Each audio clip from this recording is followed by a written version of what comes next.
On June 26, 1997, the world was officially introduced to Harry Potter. As of October 2021, the first book in the series, Harry Potter and the Sorcerer's Stone, had sold over 120 million copies worldwide. To call Harry Potter a global sensation would be an understatement. With such a successful franchise filled with award-winning books, movies, and other media, an immersive, detailed video game was pretty much inevitable. If you've ever wanted to explore the world of Harry Potter and found out more about the mysteries of wizardry and witchcraft, then Avalanche Software's Hogwarts Legacy is exactly the game you're looking for. But what exactly is Hogwarts Legacy all about? Will players have the opportunity to meet some of their favorite characters? And is there any magic that's off limits? Well, that's exactly what we're here to find out, so let's get to it. So in terms of the game's timeline, Hogwarts Legacy is set in the late 1800s. This means everything takes place about a century before the events of Harry Potter. In case you didn't know, the events of Harry Potter take place from 1991 to 1998. This means you're not going to encounter a lot of characters from the books. However, seeing that Albus Dumbledore was born in 1881 and Gellert Grindelwald in 1883, you may just get to meet young versions of these two characters in Hogwarts Legacy. No promises though.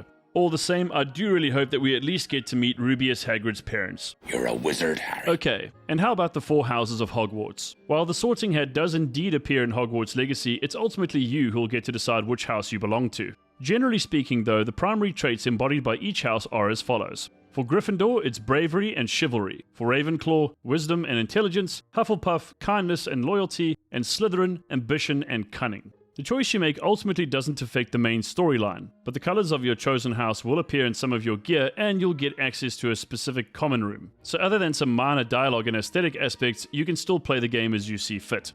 Now, as an open-world RPG, does Hogwarts Legacy have a morality system? The answer to this question is a simple no. There is no good and evil. Yes indeed, if you don't want to be a goody two-shoes, you can be as evil and cruel as you like. And yes, every unforgivable curse including Avada Kedavra will be available in the game. Avada Kedavra! Now while you can be evil in the game, from what I understand, it won't affect the main storyline too much. After all, as the protagonist, you're supposed to be battling against evil wizards, so you might not be able to become a fully fledged evildoer per se.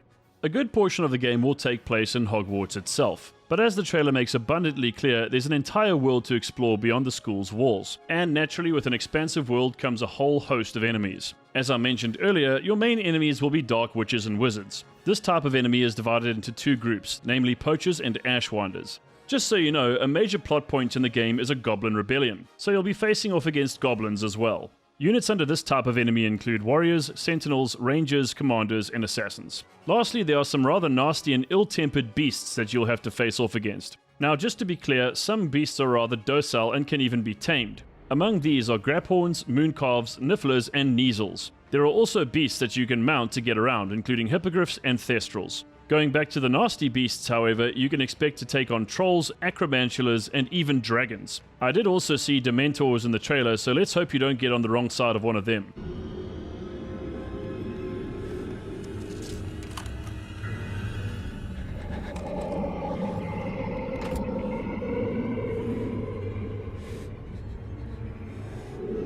Hogwarts Legacy will also feature some epic boss fights. From some of the early access footage I've seen, one of these bosses is an armored troll, while another is a pretty ticked off dragon. Now remember that this isn't God of War Ragnarok, so melee attacks are pretty much not a thing. Since you're either a witch or a wizard, you're going to be using spells like there's no tomorrow.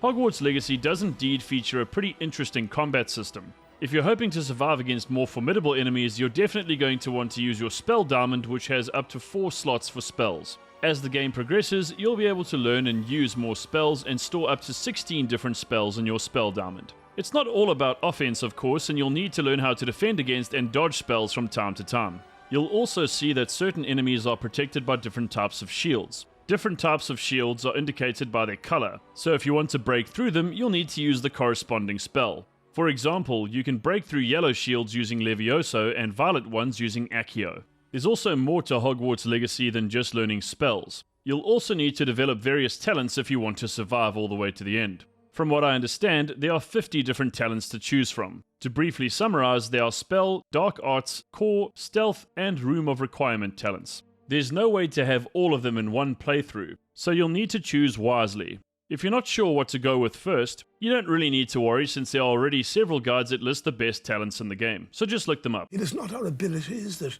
Show what we truly are. Overall, the vast majority of reviews I've seen for Hogwarts Legacy so far have been very positive, and with the attention to detail, world building and gameplay, I can't really say that I'm all that surprised. Hogwarts Legacy will officially release on February 10th, 2023 and will be available on Xbox, PlayStation and PC. So, what are your thoughts on Hogwarts Legacy?